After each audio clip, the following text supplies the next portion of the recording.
Question हम लोगों से कह रहा है a pole has to at a point on the boundary of a circular arc of diameter 13 meters in such a way that the difference of its distances from two diametrically opposite fixed gates A and B on the boundary is 7 meters. Is it possible to do so? If yes, at what distances from the two gates should the pole be erected? तो question हम लोगों से कह रहा है कि एक circular park है जिसका कि डायमीटर 13 मीटर है और इस डायमीटर के एंड पॉइंट्स पर टू गेट्स हैं। पहला गेट है ए पोजीशन यानी कि ए पॉइंट पर, दूसरा गेट है इस बी पॉइंट के ऊपर। अब क्वेश्चन हम लोगों से कह रहा है कि भाई इस सर्कुलर पार्क की बाउंड्री के ऊपर, इस सर्कुलर पार्क की बाउंड्री के ऊपर हम लोगों को एक पोल लगाना है। ठीक है, मान लीजिए पी से हम लोग पोल को दिखा देते हैं। तो हम लोगों को एक पोल लगाना है, लेकिन इस बाउंड्री पर, इस जगह पर लगाना है, एक कंडीशन के साथ में लगाना है। वो कंडीशन क्या है? वो कंडीशन है कि भैया इस पोल की जो डिस्टेंस होगी कहां से, इस गेट से और इस गेट से, उन दोनों डिस्टेंसेस का जो डिफरेंस होगा वो 7 मीटर होगा। आई थिंक बात समझ आ गई है। क्या बोला एक बार जरा दोबारा से समझिए। भाई पोल हम लोगों को उस पोजीशन पर लगाना है सर्कल की बाउंड्री के ऊपर जिससे कि इस पोल की जो डिस्टेंस होगी कहां कहां से, गेट ए और गेट बी से, उन दोनों डिस्टेंसेस का जो डिफरेंस होगा वो 7 मीटर होगा। करेक्ट है। तो भाई अगर हम लोगों को डिफरेंस 7 मीटर रखना है तो ऐसे केस में हम लोग मान लें कि भाई जो पॉइंट पी है यानी कि जो पोल की पोजीशन है जहां पे हम लोग पोल लगा रहे हैं वो गेट ए से x मीटर की डिस्टेंस पर है। तो भाई सब बी से कितना होना चाहिए? भाई दोनों का डिफरेंस कितना है? 7 होना है। ठीक है, या तो ये 7 मीटर कम होना चाहिए या फिर 7 मीटर ये जो डिस्टेंस है इस डिस्टेंस से ज्यादा होनी चाहिए। तो आप इसको चाहो तो कह सकते हो x प्लस 7, तब भी डिफरेंस 7 होगा, या फिर कह सकते हो इस डिस्टेंस को x माइनस 7। ठीक है, तो माइनस वाला अवॉइड करते हैं, माइनस वाले में गलती होने के चांसेस ज्यादा रहते हैं। ठीक है, तो जब इतना ही बोला है कि डिफरेंस 7 होना चाहिए तो मान लिया कि भाई इस पोल पी की जो पोजीशन है गेट ए से वो x मीटर डिस्टेंस पर है। तो भाई बी से इसकी पोजीशन कितनी डिस्टेंस पर होगी? तो आपका जवाब होगा x प्लस 7 मीटर डिस्टेंस होगी इस पोल की, कहां से? बी पॉइंट से। जबकि ए पॉइंट से डिस्टेंस कितनी है? x है। आई थिंक बात यहां तक समझ आ गई है। ठीक है, तो इसी बात को सबसे पहले लिख देते हैं। तो हम लोगों ने लेट कर लिया क्या? Let the distances of the pole from gate A is x meter and from the gate B is x plus 7 meter. ठीक है, तो भाई हम लोगों ने इस डिस्टेंस को x मीटर मान लिया और इस डिस्टेंस को हम लोगों ने x प्लस 7 मीटर मान लिया। इतनी बात क्लियर है। अब जरा बताओ ये क्या है? तो आप कहेंगे ये तो डायमीटर है। ठीक है, और अगर ये डायमीटर है तो जरा देखो इस सर्कल का आधा हिस्सा यानी कि ये सेमी सर्कल हुआ। और हम लोग जानते हैं कि एक सेमी सर्कल में अगर डायमीटर के एंड पॉइंट से एक एंगल बनाया जाए तो उस एंगल का मेजरमेंट कितना होता है? उस एंगल का मेजरमेंट होता है 90 डिग्री। सेमी सर्कल में बना हुआ एंगल 90 डिग्री का होता है। ठीक है, तो इसी बात से हम लोग आगे बढ़ रहे हैं। ठीक है, तो जब हम लोगों ने लेट कर लिया कि डिस्टेंस x मीटर है और ये डिस्टेंस x प्लस 7 मीटर है, नाउ अब हम लोग क्या कह सकते हैं? अब हम लोग कह सकते हैं कि एंगल ए पी बी कितने डिग्री का होगा? 90 डिग्री का होगा। और अगर ये 90 डिग्री का है तो इसका मतलब ये ट्राइंगल कैसा हुआ? राइट ट्राइंगल हुआ। 90 डिग्री का अगर ये एंगल है तो इस एंगल के सामने वाली साइड ये है यानी कि ये अपने आप में हाइपोटेन्यूस है। इसको आप मान सकते हो बेस और इसको आप कह सकते हो परपेंडिकुलर। करेक्ट है। अब क्योंकि राइट ट्राइंगल है तो भाई पाइथागोरस थ्योरम लगाई जा सकती है, लगा देते हैं। ठीक है, so now angle APB equal to 90 degree, then using क्या यूज कर रहे हैं हम लोग? Pythagoras theorem. लगाइए भाई पाइथागोरस थ्योरम। पाइथागोरस थ्योरम कहती है कि बेस का स्क्वायर यानी कि एपी का स्क्वायर प्लस परपेंडिकुलर, परपेंडिकुलर क्या? बीपी, तो इस परपेंडिकुलर यानी कि बीपी का स्क्वायर किसके बराबर होगा? ये हाइपोटेन्यूस यानी कि एबी, हाइपोटेन्यूस एबी के स्क्वायर के बराबर होगा। अब देखो हमारे पास वैल्यूज है, इन वैल्यूज को यहाँ पे पुट कर देते हैं। तो भाई एपी की जगह पे हम लोग क्या रखने जा रहे हैं? एक्स रखने जा रहे हैं। तो एक्स रखा और इसका स्क्वायर है तो स्क्वायर कर दिया। बीपी की जगह पर हम लोग देखो फिगर से क्या रखने जा रहे हैं? एक्स प्लस 7 रखने जा रहे हैं। तो बीपी की जगह पर रखा हम लोगों ने एक्स प्लस 7 और इसका स्क्वायर। और ए बी डायमीटर है, कितना दे रखा है हम लोगों को? 13 मीटर, तो इसका स्क्वायर। अब करो इसको सिंप्लीफाई, तो x square as it is हम लोगों ने रखा। यहाँ पर देखें तो ए प्लस बी के होल स्क्वायर जैसा केस है। भाई एक्सपेंड कर दीजिए तो आप कहेंगे ए स्क्वायर यानी कि एक्स का स्क्वायर, बी स्क्वायर का मतलब 7 का स्क्वायर कितना हो जाएगा? 49 प्लस 2ab होता है तो इसका मतलब ये बन गया 14x।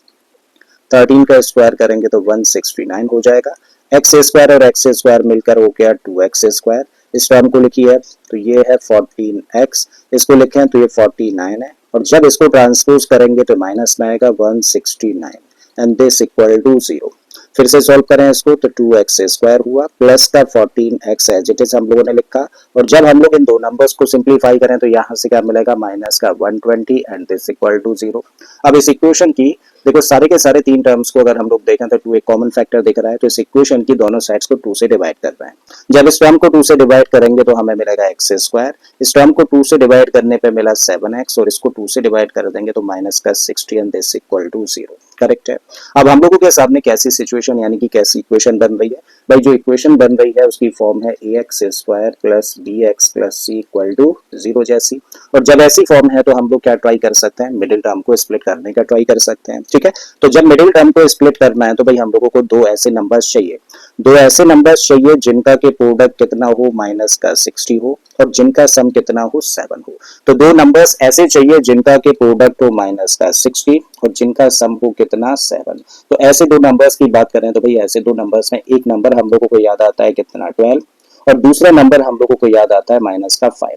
तो जब 12 और माइनस 5 का मल्टीप्लाई करेंगे तो प्रोडक्ट नेगेटिव माइनस 60 होगा और दोनों को प्लस कर देंगे तो प्लस का 7 होगा। ठीक है, तो इसका मतलब दो नंबर्स हम लोगों को मिल गए जो कि मिडिल टर्म को स्प्लिट कर सकते हैं। तो भाई कर दीजिए, एक्स स्क्वायर हम लोगों ने एज इट इज रखा और इस 7x की जगह पे क्या रख सकते हैं, इसकी जगह पे रख सकते हैं 12x माइनस का 5x फिर माइनस का 60 एज इट इज हम लोगों ने रख दिया and this equal to 0।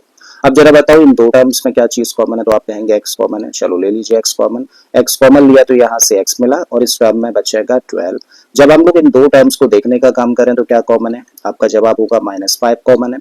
-5 common लिया तो भैया इस टर्म में तो मिला x और इस माइनस की वजह से प्लस हो जाना है और यहाँ से मिलेगा हम लोगों को 12 एंड दिस इक्वल टू 0। अब फिर से देखें तो एक टर्म ये है और दूसरा टर्म ये है, दोनों में क्या कॉमन है, देखो x प्लस 12 यहाँ भी और x प्लस 12 यहाँ भी है, तो आपने x प्लस 12 ले लिया कॉमन। जब x प्लस 12 इस टर्म से बाहर गया तो यहाँ से मिला x माइनस का साइन रखिए, इस टर्म में से x प्लस 12 तो बाहर चला गया तो यहाँ से बचा कितना माइनस का 5 एंड दिस इक्वल टू 0। अब दो एक्सप्रेशंस का प्रोडक्ट 0 है, इसका मतलब क्या हुआ कि इसका मतलब है या तो x प्लस 12 0 के बराबर है या फिर x माइनस 5 0 के बराबर है। अगर x प्लस 12 0 के बराबर है तो इस तरीके से x की वैल्यू कितनी आ गई माइनस का 12 और यहाँ से x की वैल्यू मिल जाती है हम लोगों को प्लस का 5। ठीक है, तो x की वैल्यू हम लोगों ने निकाली कितनी माइनस का 12 और यहाँ से हम लोगों ने x की वैल्यू निकाल दी 5। ठीक है, x अच्छा लेट क्या किया है हम लोगों ने, x तो बेसिकली हम लोगों ने डिस्टेंस लिया है किसकी, पोल की, कहां से, इस गेट a से। और डिस्टेंस अगर x है तो डिस्टेंस कभी नेगेटिव हो सकती है क्या, नहीं ना। इसका मतलब क्योंकि डिस्टेंस कभी नेगेटिव नहीं हो सकती तो इसे क्या करना होगा so rejecting x equal to -12। So this implies कि सही आंसर x के लिए क्या हुआ 5 मीटर हुआ। तो x की वैल्यू हम लोगों ने निकाल दी कितनी 5 मीटर। करेक्ट है, जब हम लोगों ने x की वैल्यू निकाल दी तो हमें बेसिकली पता क्या करना है, हम लोगों को तो इस पोल की पोजीशन पता करनी है, कहां से, दोनों गेट से, यानी कि हम लोगों को डिस्टेंस निकालनी है। एक डिस्टेंस तो x है लेकिन दूसरी क्या है x प्लस 7 है, तो भैया इसकी वैल्यू निकालो। ठीक है, सुनाओ x प्लस 7, x की वैल्यू ऑलरेडी है हमारे पास में कितनी 5, इसमें क्या करना है 7 प्लस करना है तो कितना आ जाएगा 12 मीटर। करेक्ट है, तो इसका मतलब इस पोल की जो पोजीशन होगी यानी कि P की जो पोजीशन होगी वो गेट A से कितनी हो सकती है 5 मीटर डिस्टेंस हो सकती है उसकी, और इस पोल P की पोजीशन यानी कि डिस्टेंस B गेट से कितनी होगी 12 मीटर होगी। या फिर इसका उल्टा भी कह सकते हैं कि भाई B पोल से इसकी डिस्टेंस होगी 5 मीटर और तब A से कितनी हो जाएगी 12 मीटर हो जाएगी। तो इस बात को ऐसे लिख दीजिए कि एक पोल से डिस्टेंस होगी 5 मीटर जबकि दूसरे पोल से डिस्टेंस होगी 12 मीटर। ठीक है, तो आपको अलग अलग डिफाइन करने की जरूरत नहीं है, दो केस बनाने की जरूरत नहीं है। ठीक है, सो क्या आंसर हुआ, therefore the distance of the pole from one gate is 5 meter and the distance from the other gate is 12 meter।